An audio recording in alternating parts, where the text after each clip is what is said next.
하나님의 말씀 창세기 50장 1절에서 26절까지 제가 한번 봉독하겠습니다. 요셉이 그의 아버지의 얼굴을 굽으려 울며 입맞추고 그 수종들은 의원에게 명하여 아버지의 몸을 향으로 처리하게 하며 의원이 이스라엘에게 그대로 하되 40일이 걸렸으니 향으로 처리하는 데에는 이 날수가 걸림이며 애굽 사람들은 70일 동안 그를 위하여 곡하였더라. 곡하는 기한이 지남에 요셉이 바로의 궁에 말하여 이르되 내가 너희에게 은혜를 입었으며 원하건대 바로의 귀에 아뢰기를 우리 아버지가 나로 맹세하게 하여 이르되 내가 죽거든 가나안 땅에 내가 파놓은 묘실에 나를 장사하라 하였나니 나로 올라가서 아버지를 장사하게 하소서 내가 다시 오리이다 하라 하였더니 바로가 이르되 그가 네게 시킨 맹세대로 올라가서 네 아버지를 장사하라. 요셉이 자기 아버지를 장사하러 올라가니 바로의 모든 신하와 바로 궁의 원로들과 애굽 땅의 모든 원로와 요셉의 온 집과 그의 형제들과 그의 아버지의 집이 그와 함께 올라가고 그들의 어린 아이들과 양떼와 소떼 많고 센 땅에 남겼으며 병거와 기병이 요셉을 따라 올라가니 그 때가 심히 컸더라. 그들이 요단강 건너편 아다타단 마장에 이르러 거기서 크게 울고 애통하며 요셉이 아버지를 위하여 7일 동안 애곡하였더니 그 땅 거민 가나안 백성이 아닷 마당에 애통을 보고 이르되 이는 애굽 사람의 큰 애통이라 하였으므로 그 땅 이름을 아벨 미스라임이라 하였으니 곧 요단강 건너편이더라. 야곱의 아들들이 아버지가 그들에게 명령한 대로 그를 위해 따라 행하여 그를 가나안 땅으로 메어다가 마므레 앞 막벨라 밭 굴에 장사하였으니 이는 아브라함이 헷족서 에브론에게 밭과 함께 사서 매장지를 삼은 곳이더라. 요셉이 아버지를 장사한 후에 자기 형제와 호상꾼과 함께 애굽으로 돌아왔더라. 요셉의 형제들이 그들의 아버지가 죽었음을 보고 말하되 요셉이 혹시 우리를 미워하여 우리가 그에게 행한 모든 악을 다 갚지나 아니할까 하고 요셉에게 말을 전하여 이르되 당신의 아버지가 돌아가시기 전에 명령하여 이르시기를 너는 이같이 요셉에게 이르라 네 형들이 네게 악을 행하였을지라도 이제 바라건대 그들의 허물과 죄를 용서하라 하셨나니 당신 아버지의 하나님의 종들인 우리 죄를 이제 용서하소서 하며 요셉이 그들이 그에게 하는 말을 들을 때에 울었더라. 그의 형들이 또 친히 와서 요셉의 앞에 엎드려 이르되 우리는 당신의 종들이니이다. 요셉이 그들에게 이르되 두려워하지 마소서 내가 하나님을 대신하리이까. 당신들은 나를 해하려 하였으나 하나님은 그것을 손으로 밟고사 오늘과 같이 많은 백성의 생명을 구원하게 하시려 하셨나니 당신들을 두려워하지 마소서 내가 당신과 당신들의 자녀들을 기르리이다 하고 그들을 간곡한 말로 위로하였더라. 요셉이 그의 아버지의 가족과 함께 애굽에 거주하여 110세를 살며 에브라임의 자손 3대를 보았으며 므낫세의 아들 마길의 아들들도 요셉 이스라엘에서 양육되었더라.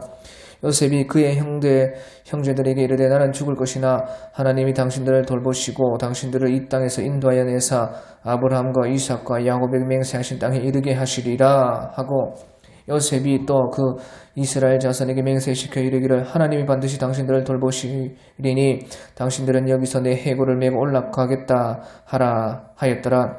요셉이 110세의 죽음에 그들이 그의 몸에 향재료를 넣고 애굽에서 입관하였더라. 아멘. 예, 오늘 우리 마지막 창세기 50장 1절부터 한번 보겠습니다. 창세기가 끝나면 마가복음을 이어서 마가복음을 하겠습니다.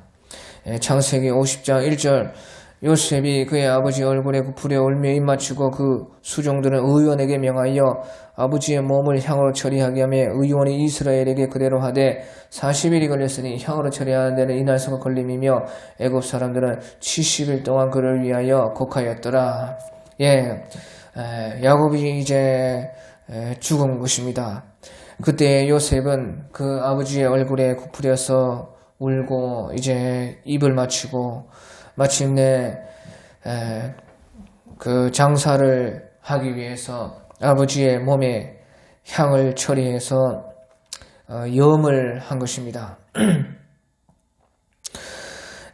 그때에 그 날수가 40일이 걸렸다 하는 것이고 또 애굽 사람들은 70일 동안 그 야곱을 위해서 애곡을 했다 하는 것입니다.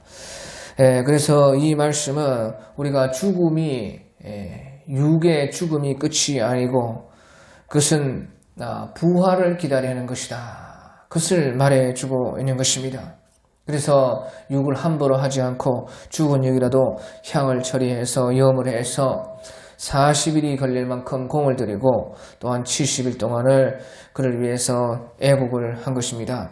그러니까 우리의 육의 죽음은 결코 끝이 아니고 그 영의 시작인 것입니다. 육은 죽음으로 썩어서 없어질 것이지만 하지만 이제 그때부터 영이 육에서부터 자유를 얻어서 영의 영생이 시작이 되는 것입니다. 그리고 때가 되었을 때에 그 육을 다시 영과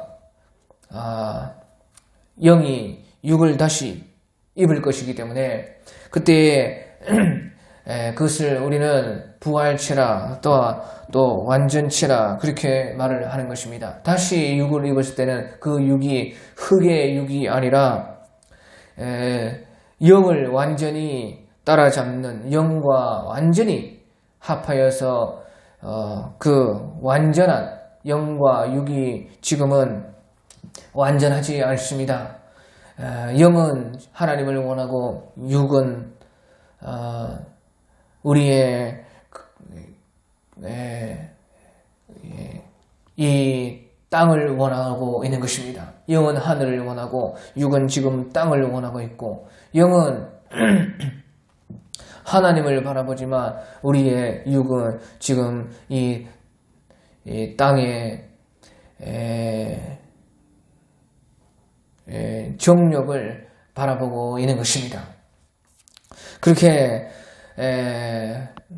영과 육이 하나로 되어 있지만 영과 육이 그만큼 서로 다른 욕구를 가지고 있는 것입니다. 하지만 이제 육의 죽음이 오고 영이 시작됐을 때에 다시 이제 부활을 입었을 때에는 그 부활체라는 것은 영과 그 부활체가 완전히 하나가 되어서 오직 하나를 욕망하고 소망하는 바로 하늘과 영생과 하나님을 바라보는 바로 완전체로 변화되게 되는 것입니다. 그것이 이제 빌립보서 3장 20절에서 21절인데 빌립보서 3장 20절 21절에 그러나 우리의 시민권은 하늘에 있는지라 거기로부터 구원하는 자고 주 예수 그리스도를 기다리느니 그는 만물을 자기에게 복종하게 하실 수 있는 자의 역사로 우리의 낮은 몸을 자기 영광의 몸의 형체와 같이 병케 하시리라. 그래서 이 모든 부활체를 입는 것은 예수님으로 말미암아 되는 것인데 예수님이 이제 만물을 자기에게 복종하게 하셔서 이 만물이 우리의 이 지금은 육이 이 만물에게 복종되어 있는 것입니다. 하지만 이제 이 모든 만물을 주님께서는 자기에게 복종하게 하시고 또 우리의 낮은 몸을 자기의 영광의 몸의 형체같이 변케 하시리라. 우리의 이 지금의 육이 아니고 이 지금의 육은 낮은 몸이라는 것입니다.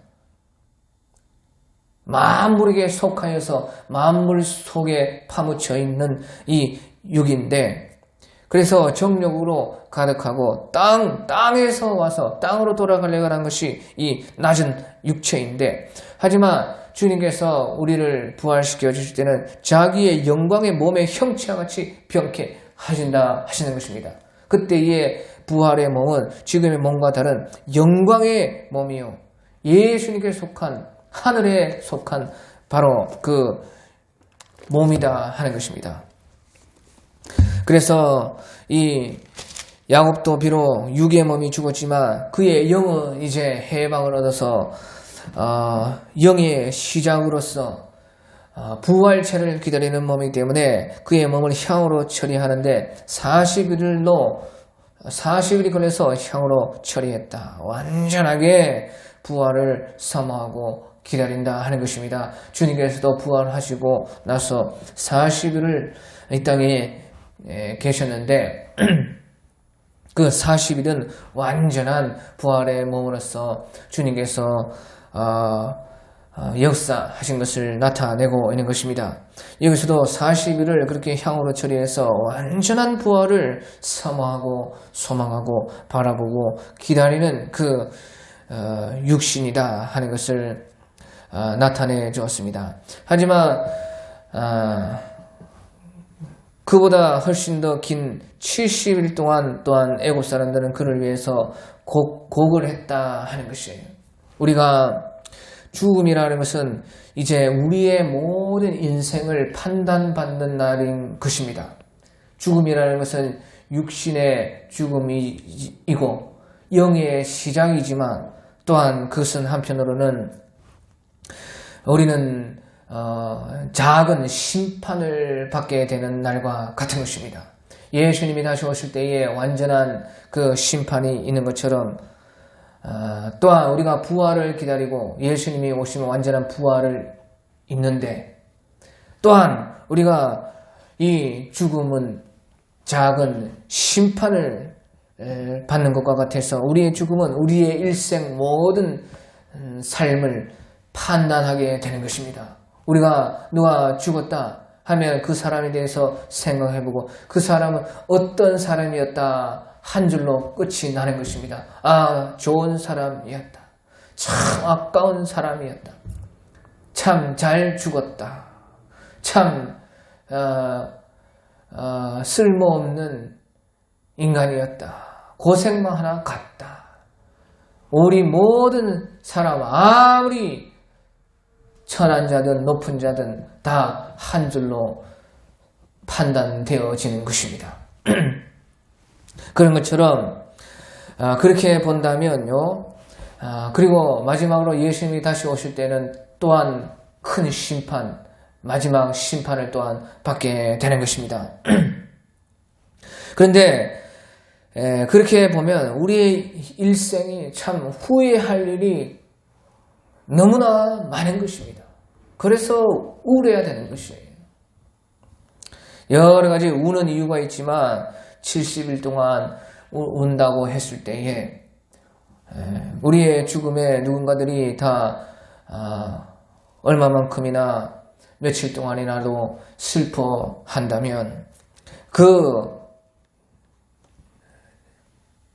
죽음 앞에 그 사람들의 또 주님의 판단 앞에 우리는 울 수밖에 없는 것입니다. 왜? 우리는 일생에 너무도 후회할 일들이 많은 것입니다.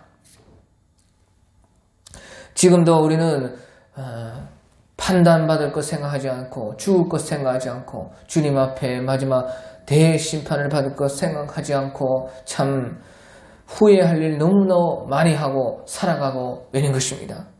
그러니까 참 이 죽음 앞에서 너무도 후회가 되고 너무도 안타깝고 너무도 참 돌아오면 주님 앞에 죄송한 것들만 가득해서 우리는 고구를 할 수밖에 없는 것입니다. 그리고 이제 4절에서 6절에 고가는 기간이 지나매 요셉이 바로의 궁에 말하여 이르되 내가 너희에게 은혜를 입었거든 원하건대 바로의 귀에 아뢰기를 우리 아버지가 나로 맹세하게 하여 이르되 내가 죽거든 가나안 땅에 내가 파놓은 묘실에 나를 장사하라 하였나니 나로 올라가서 아버지를 장사하게 하소서 내가 다시 오리다 하라 하였더니 바로가 이르되 그가 네게 시킨 대로 올라가서 네 아버지를 장사하라. 요셉은 이제 바로의 궁에 말을 해서 자기 아버지를 가나안 땅에 매장을 해야 되겠다고 바로에게 부탁을 하라고 말을 했을 때에 바로 왕이 그래 너 아버지가 너에게 시킨 그 맹세대로 가나안 땅에 올라가서 너의 아버지를 장사하도록 해라 하고 그 공무집행에 그 쉬는 기간을 주었다 하는 것입니다. 그래서 모든 그 공무를 중단하고 이제 요셉이 가나안 땅으로 많은 시일을 걸려서 아버지를 장사할 수가 있게 된 것이다 하는 것입니다. 그래서 요셉은 내가 너희에게 은혜를 입었으며 그렇게 하면서요 바로에게 부탁을 한 것입니다. 은혜를 많이 받은 사람이요 은혜를 줄 수가 있는 것입니다. 은혜를 많이 받아봐야 은혜 줄 줄도 알고 또 그 은혜는 어디로부터 오는 것이냐? 하나님께서는 바로 사람을 통해서 은혜를 주시는 것입니다. 이 바로는 은혜를 많이 받았기 때문에 또 특별히 총리 요셉의 그 은혜를 많이 받았기 때문에 그도 은혜를 주는 것이에요. 그 은혜를 바로가 요셉에게 주었는데 바로 요셉에게 하나님께서는 그 사람을 통해서 바로를 통해서 또한 은혜를 받게 해 주셨다 하는 것이에요. 그래서 은혜를 많이 받은 사람은 은혜 줄 수가 있고 우리는 하나님의 은혜를 너무너무 많이 받았기 때문에 은혜를 마음껏 참 줄 수가 있게 되는 것입니다. 또 하나님께서는 사람을 통해서 그 은혜를 주신다 하는 것이에요. 우리에게 은혜 주실 때도 사람을 통해서 은혜를 주시고 하나님은 그 많은 은혜를 받은 우리가 또 우리가 은혜를 줄 수 있게끔 하나님은 우리의 마음을 감동하시는 것입니다. 끊임없이 우리의 마음을 터치하셔서 너의 받은 은혜를 이제 너도 기쁨으로 줄 수가 있다. 은혜 주는 사람이 복되다 하면서 우리를 계속 꼬시는 것입니다. 그래서 우리는 많은 은혜를 줄 때에 기쁨이 하나님과 함께 하게 되는 것이에요. 그래서 하나님은 사람을 통해서 은혜를 주고자 한다 그 말이죠. 하나님과 사람이 함께 기뻐하기 위해서 착하고 충성된 자와 잘하였도다. 네가 적은 것에 충성하였으면 많은 것으로 내가 너에게 맡길 텐데 네 주인의 즐거움에 참여할지어다. 그렇게 하나님께서는 은혜로 또한 역사해 주시는 것입니다. 그래서 요셉이 이제 허락을 받고 7절에서 9절에 보면 요셉이 자기 아버지를 장사하러 올라가니 바로의 모든 신하와 바로의 궁의 원로들과 애굽 땅의 모든 원로 요셉의 온 집과 그의 형제들과 그의 아버지의 집이 그와 함께 올라가고 그들의 어린 아이들과 양떼와 소떼만 고센 땅에 남겼으며 병거와 기병이 요셉을 따라 올라가니 그때가 심히 컸더라. 요셉이 이제 가나안 땅에 아버지를 장사하러 올라가는데 그 아이들과 양떼 소떼만 고센 땅에 남겨두고 다 모든 사람들이 올라갔고 또 더불어서 애굽의 여러 대신들, 강요들, 귀족들이 다 많은 사람들이 올라갔다 하는 것이에요. 이것은요 그렇게 야곱의 그 장래가 요셉으로 말미암아서 그렇게 영광스럽게 진행되었다 하는 것입니다.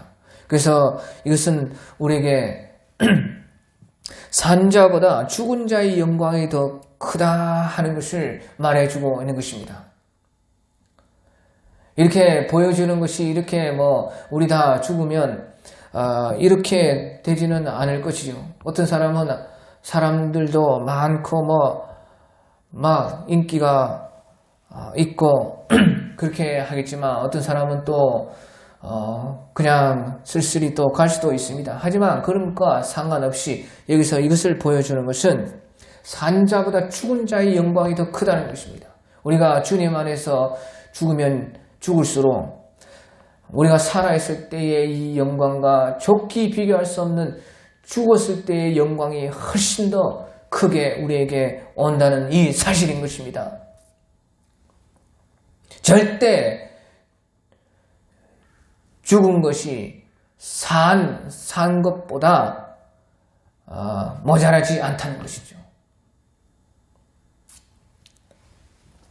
자문에 보면 죽은 사자보다 산 개가 낫다 그렇게 말을 했지만 주님 안에서 죽는다는 것은 영원히 이제 사는 것이기 때문에 산 자보다 죽은 자의 그 영광, 우리가 육으로 살았을 때보다 영으로서 영생에 들어갔을 때의 영광은 좋게 비교할 수가 없다는 그 말이죠. 이렇게 죽은 자의 영광이 크다는 것을 나타내 보여주고 있는 것입니다. 그것을 어떻게 하냐? 우리가 다 죽어보면 아는 것입니다.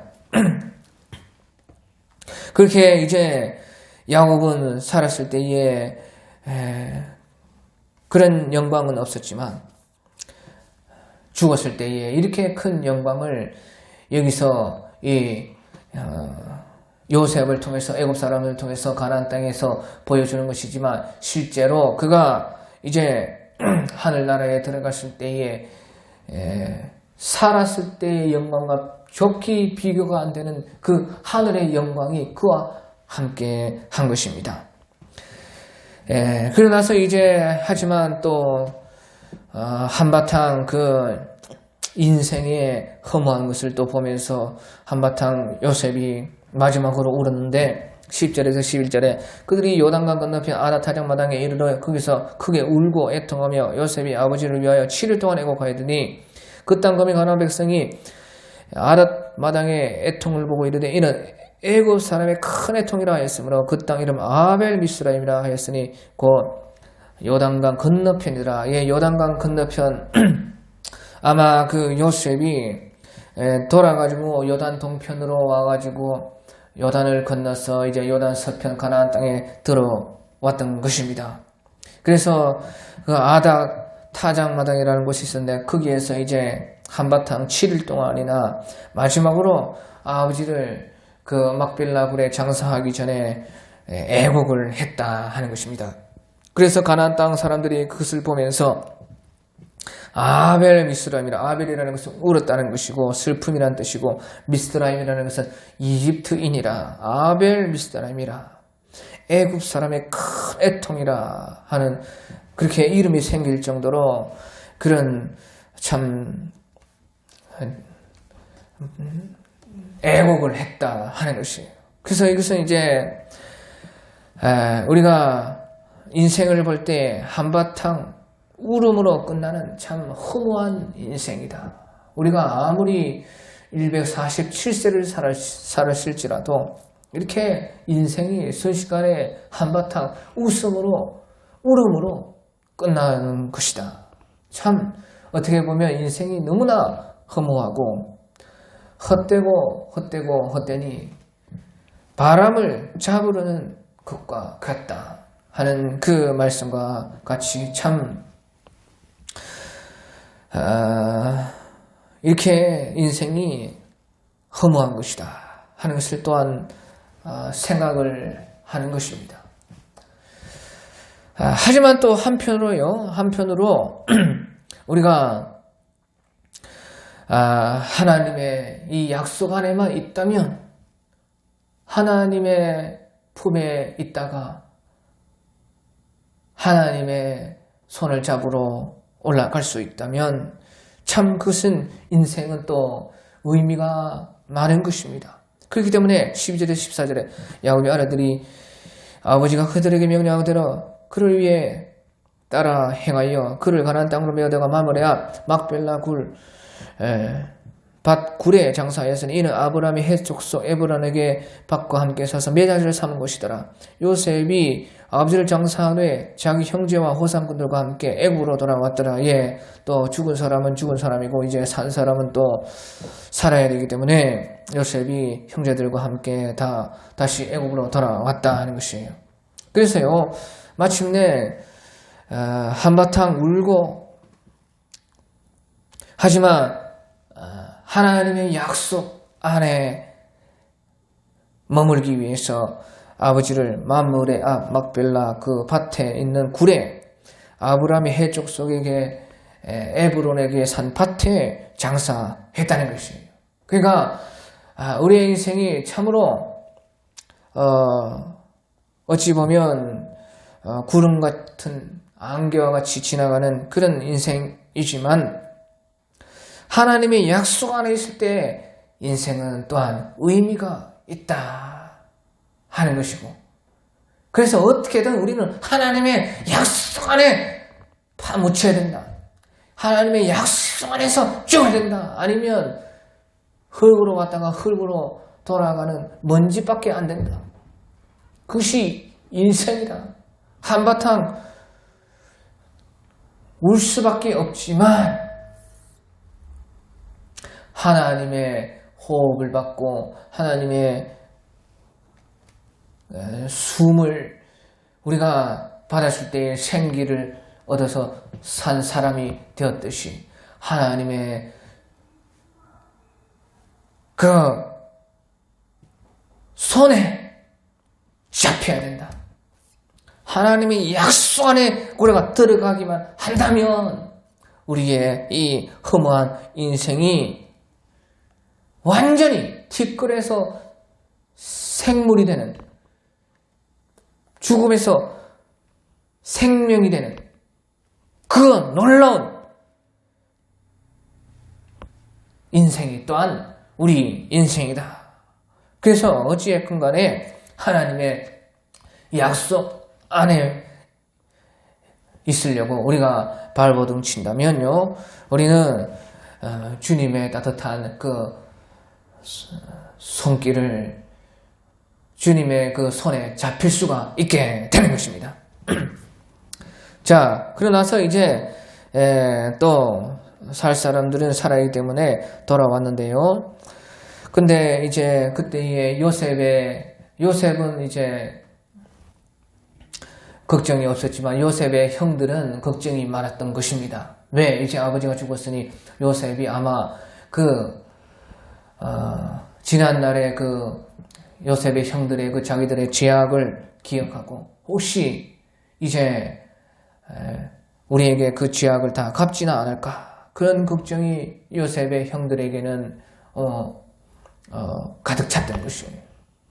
그래서요, 15절에 보면 요셉의 형들이 그들의 아버지가 죽었음을 보고 말하되 요셉이 혹시 우리를 미워하여 우리가 그에게 행한 모든 악을 갚지는 않을까 하고 요셉에게 말을 전하여 이르되 당신의 아버지가 돌아가시기 전에 명령하여 이르기를 너희는 이같이 요셉에게 이르라 네 형들이 네게 악을 행하였을지라도 이제 바라건대 그들의 허물과 죄를 용서하라 하시나니 당신 아버지의 하나님의 종들이 우리 죄를 이제 용서하소서 하며 요셉이 그들이 그에게 하는 말을 들을 때에 울었더라. 하지만 형들이 그렇게 짜맞춘 말로 자기들의 죄를 다시 생각나게 하고 다시 들추어냈을 때에 요셉은 그들 앞에서 아무 말 없이 요셉이 그들이 그에게 하는 말을 들을 때에 울었다는 것이에요. 참, 그러니까 아버지의 죽음이 있었기 때문에 아버지의 그 죽음의 계기로 인해서 이제 형제들만 남았기 때문에 다시 형제들의 또 인생을 돌아보게 되었다 하는 것이에요. 우리가 누군가의 죽음 앞에 있으면 항상 우리의 인생을 돌아보게 되는 것이지요. 요셉의 가족들도 아버지가 죽고 이제 자기들의 남은 인생을 또 어떻게 살까 돌아보니까 죄와 허물이 걸렸다는 것이에요. 그래서 짜맞춘 말이라도 아버지가 하지 않은 말이었지만 아버지가 그 형들의 죄를 용서하라고 그렇게 말을 했다고 요셉에게 형들이 말을 했던 것이에요. 그런데 요셉은 그것을 아버지가 했는지 안 했는지 알았건 몰랐건 어찌됐건 지난 날을 다시 생각하면서 요셉은 그 말을 들었을 때에 울었던 것입니다. 자, 우리가 보십시오. 죄와 허물을 우리 다 많이 있습니다. 죄와 허물이요, 참 내가 나를 한 톨도 가릴 수 없을 만큼 너무나 부끄럽게 우리에게 덮여져 있는 것이에요. 하지만 보십시오. 이 죄와 허물이라는 것은 용서라는 그 마음 앞에요, 다 녹아져 버리는 것이에요. 죄와 허물이 아무리 강해도 용서가 오면 용서라는 그 마음이 용서라는 그 정신이, 용서라는 그 위대한 힘이 오면은 죄와 허물은 싸그리 넘어져 버린다 하는 것이에요. 요셉도 죄와 허물의 그 말을 들었을 때에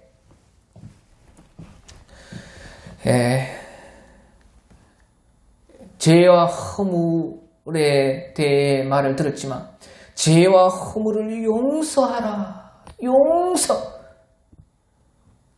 용서를 들었을 때, 용서라는 말을 들었을 때 눈물이 콱 쏟아졌다 그 말이에요. 왜? 요셉은 죄와 허물을 생각한 것보다 용서를 더 생각했다. 죄와 허물을 용서하라 했을 때에 죄와 허물을 생각하고 바라본 게 아니고 용서를 바라보고 생각하니까 눈물이 콱 쏟아져. 아무리 큰 죄와 허물, 아무리 많은 죄와 허물이라도 용서가 오면은 그것을 다 녹여버리고 용서만 있다면 그 용서가 죄와 허물을 씻어버리게 되는 것이에요. 그것이 요셉의 눈물인 것입니다. 우리에게 죄와 허물 참 많이 있습니다. 하지만 또한 용서가 있기 때문에 예수님의 사랑과 용서가 있기 때문에 이 세상 죄와 허물로 가득한 세상이지만 그 주님의 용서와 사랑 때문에 우리에겐 뜨거운 눈물이 마르지 않게 되는 것이고, 그가 죄와 허물이 너무 많다 하지 마십시오. 용서와 사랑이 우리에게 너무나 크다, 이것만 생각하라는 것이에요. 우리는 죽음 앞에 다 죄와 허물로 무릎 꿇을 수밖에 없는 것입니다. 죄와 허물이 너무도 많아서 우리가 지금 죽어도 주님 앞에 할 말이 없고, 우리는 다 이런 죽음 앞에서 우리의 죄와 허물을 생각하지 않을 수가 없는 것이에요. 하지만 우리에게 뜨거운 눈물이 있는 것은, 우리가 뜨거운 눈물을 흘릴 수밖에 없는 것은 바로 그 죄와 허물보다 큰 용서가 있기 때문에 그런 것이에요. 주의 용서의 사랑이 우리 눈에 눈물과 우리 마음의 감동으로 우리를 가득 채우는 것입니다.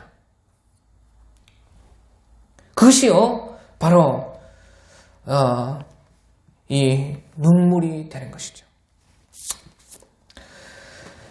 그래서요 요셉은 18절에서 21절에 그의 형들이 또 친히 와서 요셉 앞에 엎드려 이르되 우리는 당신의 종들이니이다. 요셉이 그들에게 이르되 두려워하지 마소서, 내가 하나님을 대신하리이까. 당신들은 내가 헤아려 하였으나 하나님은 그것을 손으로 바꾸사 오늘과 같이 많은 백성의 생명을 구원하게 하시려고 하셨나니 당신들은 두려워하지 마소서, 내가 당신들과 당신의 자녀를 기르리이다 하고 그들을 간곡한 말로 위로하였더라. 두려워하지 마소서, 내가 하나님을 대신하리이까. 하나님의 용서와 사랑은 너무나 크다는 것입니다. 당신들은 나를 헤아려 하였으나 하나님은 그것을 손으로 바꿔서 오늘과 같이 많은 백성의 생명을 구원하게 하려 하셨나니. 그래서 이 말은 하나님의 은혜가 너무 커서 우리 용서하지 못할 사람 없다는 것입니다. 하나님이 주신 은혜는 정말로 우리가 어떤 사람도 다 용서할 만큼 넉넉하다는 것이, 당신들은 나를 헤아려 하였으나 하나님은 그것을 선으로 바꾸사 오늘과 같이 많은 백성의 생명을 구원하게 하시려 하셨나니. 하나님의 은혜가 너무 크기 때문에 우리는 많은 사람들 용서해서 그 사람들의 생명을 구원할 수가 있다는 것이에요. 내가 받은 하나님의 은혜가 너무 커서 용서하지 못할 사람이 없고, 용서한다면 우리는 사람을 구할 수가 있는 것이에요. 많은 사람들의 생명을 어떻게 구원하느냐? 어떻게 구원하느냐? 용서로 구원해. 용서로 구원할 수가 있다 하는 것입니다. 왜? 우리가 받은 하나님의 은혜는 너무 크기 때문에 그런 것입니다. 그리고 이제 요셉도 이제 또한 죽는 것입니다. 요셉도 이제 그렇게 죽을 수밖에 없는데, 그것이 이제 그러다가 요셉이 또 죽었다는 것이에요. 22절 23절 요셉이 그의 아버지의 가족과 함께 애굽에 거주하여 110세를 살며 애굽람에서 3대를 보았으나 머나세의 아들 마길의 아들도 요셉의 살에서 양육되었더라. 요셉은 그 후로 이제 아버지의 죽음 이후로 아주 평화로운 그 노년을 살았다 하는 것이에요. 110세까지 살아서 한 아버지가 죽은 이후로도 한 5, 60년 더 살았는데, 그때에 요셉은 평안하게 살다가 죽었다는 것이, 바로 요셉이 그 아버지의 간 그 길을 잘 따라갔다는 것이에요. 그러니까 요셉은요, 끝이 좋았던 것입니다. 끝이 좋으면 다 좋은 것이에요. 요셉의 인생에 참 너무도 그 우여곡절이 많고, 인생이 참 특히 젊은 날에 너무나 힘들었었지만, 그가 이제 노년의 때에는 평화롭고 아주 복된 노년을 맞이해서 끝이 좋았다. 그러니까 다 좋았다는 것이, 끝이 좋으면 다 좋은 것입니다. 하지만요, 또한 평화롭기 때문에 뭐 할 이야기는 없는 것입니다. 다 좋았다, 다 평온했다 하고 할 이야기가 없죠. 야곱은 살았을 때부터 죽을 때까지 할 이야기가 너무나 많이 있었던 것입니다. 왜? 살았을 때부터, 젊었을 때부터 늙을 때까지 너무도 야곱은 그 이름 그대로 고생스러운 삶을 살았기 때문에 할 이야기가 너무도 많고, 창세기 속에서 그 야곱의 이야기가 가장 길고, 또 우리에게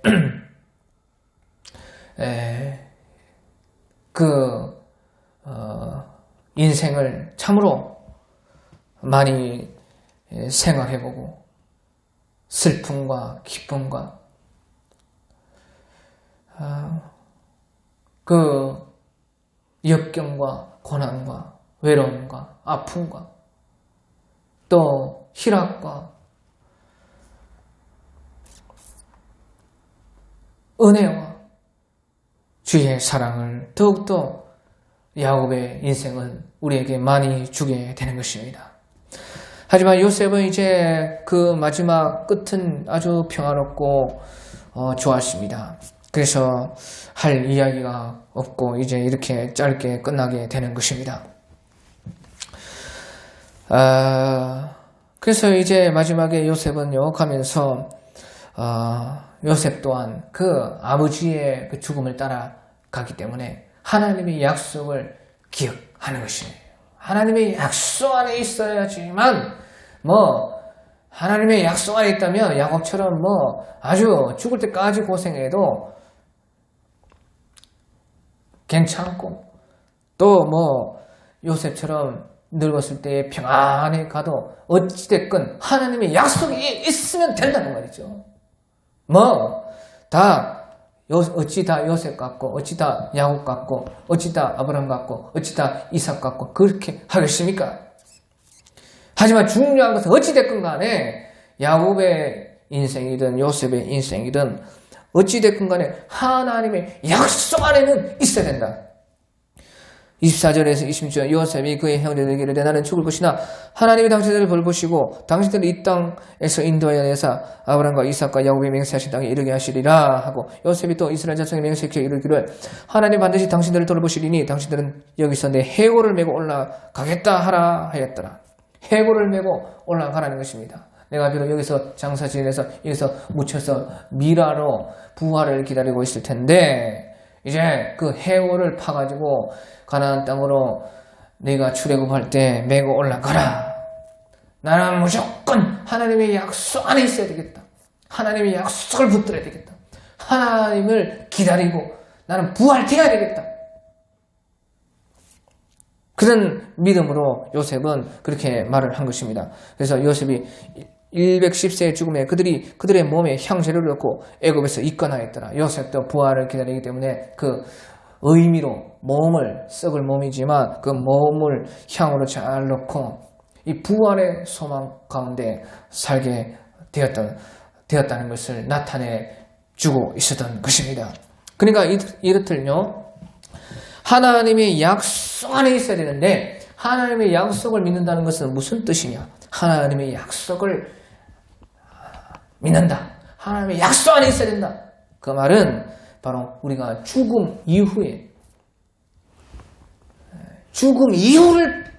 믿는 믿음인 것입니다. 하나님의 약속 안에 있다. 이 말은 우리가 죽고 난 이후를 볼 수 있어야 된다는 것이에요. 죽고 난 그 내세와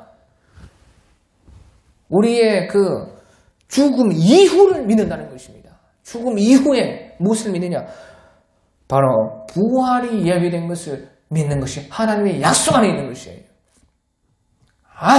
나는 죽음 이후에 그 부활을 믿어야 되겠다. 부활돼야 되겠다. 나는 부활의 그 영광을 바라봐야 되겠다. 이 부활을 믿는 것이 바로 하나님의 약속 안에 있는 것입니다.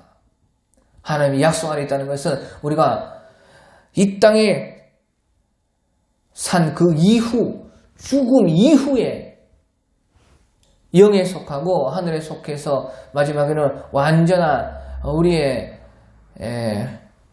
그 영생을 생각하면서 그것을 바라보는 믿음이 하나님의 약속 안에 있다는 것입니다.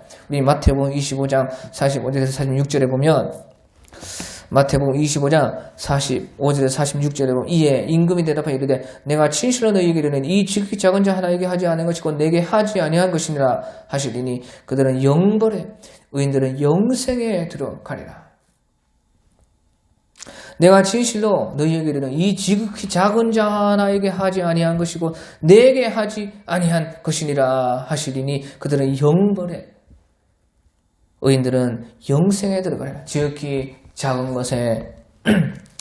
것에도 하나님의 약속을 바라본다면, 다시 말하면 지극히 작은 것에서도 하나님의 우리가 죽음 이후에 하나님이 주실 부활을 바라본다면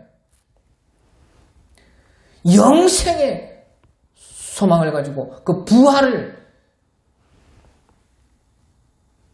바라볼 수 있다는 것이죠. 그 지극히 작은 것에서도 그것을 하나님의 약속을 믿는 자는 이와 같이 의인들은 영생에 처하리라. 영생의 부활로 나타나게 된다 하는 것이에요. 그래서요 우리는 우리의 죽음 가운데 죽음 이후에 그 부활의 소망으로 우리가